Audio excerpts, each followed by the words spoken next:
راستش قضیه اینه که خودتون میدونید پدرم میخواست جانان بیاد پیشمون، اما اون قبول نکرد بیاد با ما زندگی کنه و اینجا تنهاست. حالا پدر داره ازش شکایتایی میشنوه. چه شکایتی؟ بیا داخل حرف میزنیم. بیا.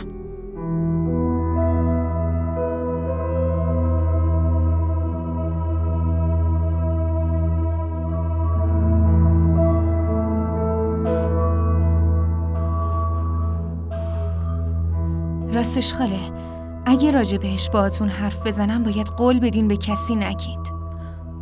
نگران نباش، حرفایی که میزنیم بین خودمون میمونه. خاله، داریم میشنویم که پسرای غریبه میان خونه جانان و میدونین این برای خانواده ما مایه آبروریزی شده. پس برای من مهمه که حقیقت رو بدونم. دخترم چی بگم؟ کل محله دارن راجبش حرف میزنن. یعنی درست شنیدم؟ والا چی بگم عزیزم، با چشم خودم دیدم که پسرای مختلف میان خونش و یه پسرم شبا اصلا اونجا میمونه.